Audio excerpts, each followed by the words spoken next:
Starts. Hi Daniel, obviously a difficult evening. Started, reasonably well first half an hour, keeping them out. But what's your overall assessment of the whole game, the performance, and what have you said to the players in there after that?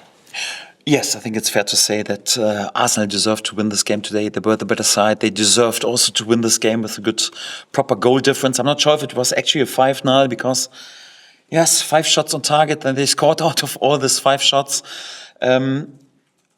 Long story short, it's more like when a team like Arsenal is on it, and it's a team who was probably in the last 3 years the best team in whole of Europe, at least in consistency. You could argue with title winners anyhow, but no other team has shown this consistency, always ending up as a runner-up.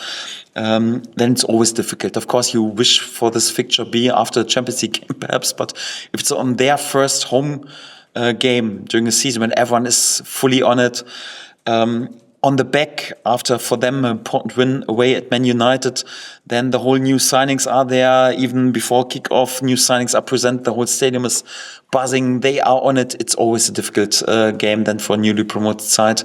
I think you could feel this in the first 10 minutes. They were all over us. We were a bit nervous, but we survived this period without giving one chance away. And then we got a foot into the game, got more and more confident, had good situations also about counter-attacks and also with Daniel James with a few set pieces. I think after 35 minutes we had probably the best chance in the game with Pascal Stoic's header and a fantastic save of Raya.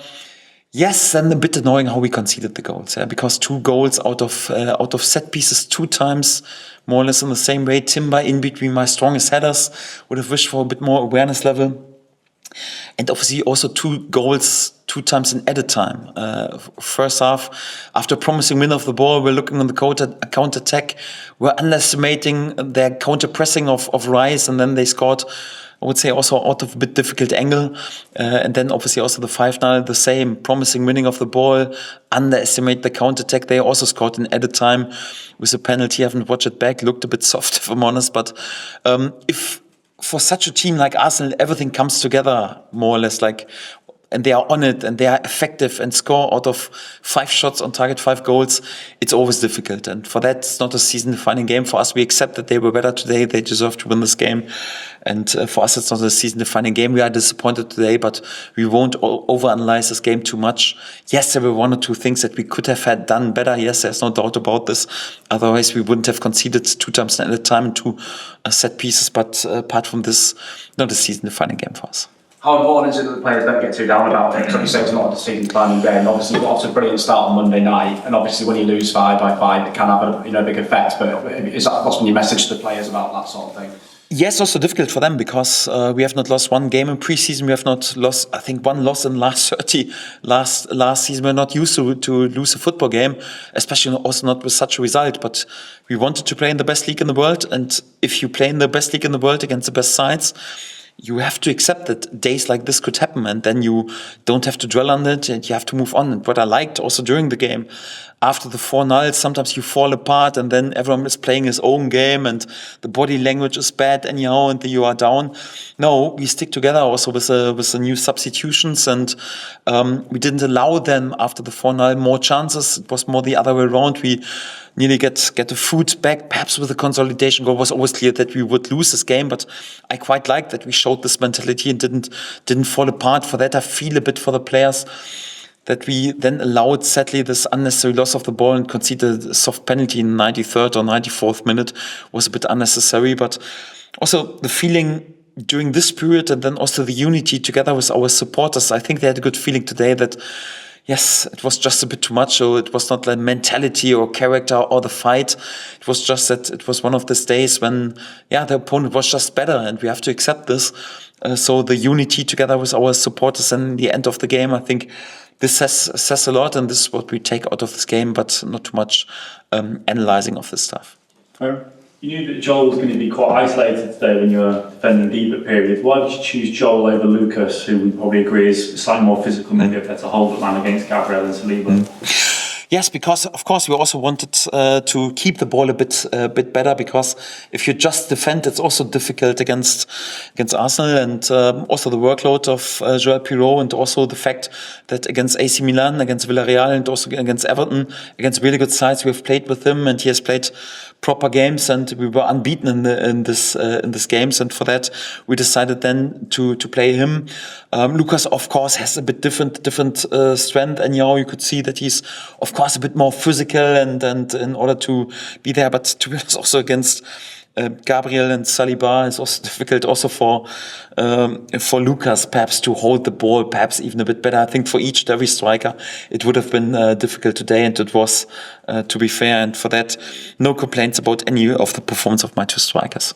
Is it an impossible job working out whether to go short with Lucas or long with Lucas Perry, when Arsenal are both good at pressing you high when you're playing short, or as I've just said, going long to Joel and possibly just giving the ball straight back? I mean, how do you solve a problem like that? To mix it up, we of course try to play short, and we have our principles also how we overplay a high pressing. But once a team, and for me also in terms of the intensity of the pressing and the counter pressing, Arsenal is probably one of the best teams in the world, and they put pressure on you, and then the first one or two processes doesn't work, then the confidence goes a bit down, especially also for a new signing. Then you mix it a bit up and go for a bit more pragmatic approach. We have then also played a few more balls into a compact block, but yes, if on the other side, then there's also Saliba and Gabriel who win more or less each every header.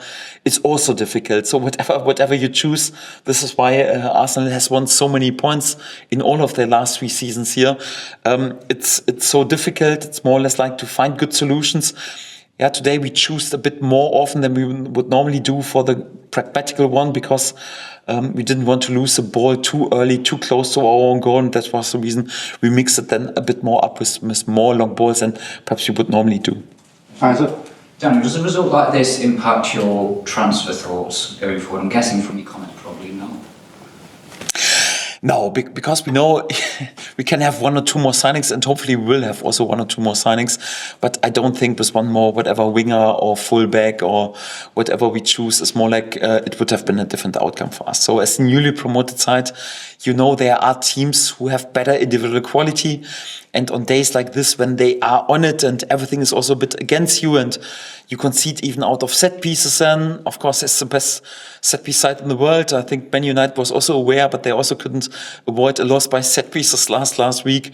It's always difficult. You need that everything comes together as newly promoted side to have a chance, and for that they were too good today, and we played a bit into their cards with the goals and added time a little bit.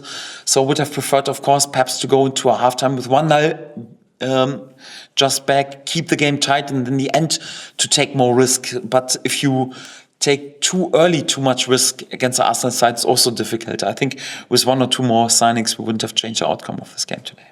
Thank you. Largely wasn't in the squad today. Was that purely down to numbers, or could he leave the club before the end of the time? No, it was just due down to the decision. Was a decision for Noah Okafor, not against Largy, because obviously Billy Gnonto has played well in the last game. It was always clear that he would start on this position. We had a bit more solid defensive worker, like with Jack Harrison there, who can, of course, at the moment when we are a bit thin on fullbacks, also play on the fullback position. And we had the offensive spark with Noah on the bench, and he had a good preseason with Milan, has played many minutes for them, also was involved in the last game day, has already a bit more minutes under his belt. It was not a decision against Largy, it was more a decision for Noah. Stuart? Daniel, you say you won't overanalyse this, but for the boys who are new to the Premier League, what do you think they'll have learned today?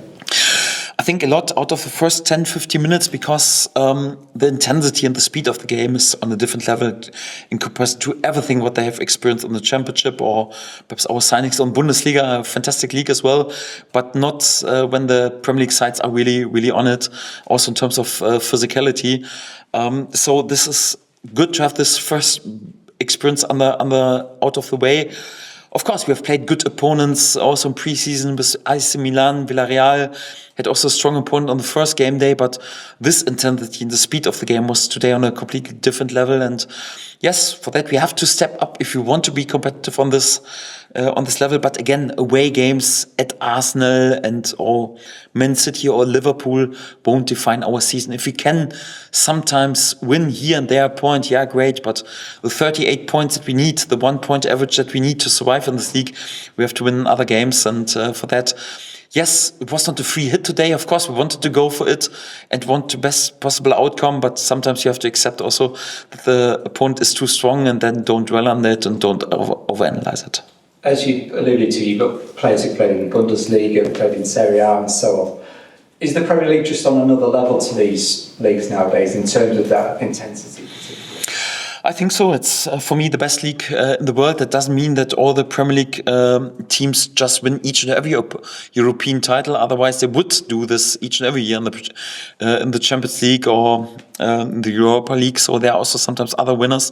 But overall, I think it's fair to say the best managers, the best players, the best teams, the best clubs are working in the Premier League, and we know it's the best league in the world. And for that, yes, we wanted to play there. Yeah, if we are not willing, then sometimes to accept that you suffer also a night like this.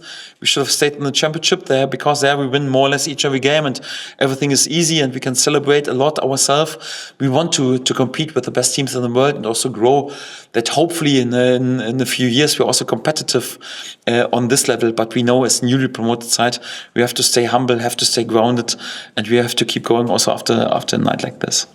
Yeah, no further. How serious is the Tanaka injury? Is that considered right? Yes, after tackling the first half, he's got some problems with his MCL, and he kept going. I hope it's not too bad. I hope the assessment is not too bad, but there are a few concerns that there would be an injury. But normally positive that he could play further on. We have to assess him, and we'll see how long it takes to get him back to full fitness.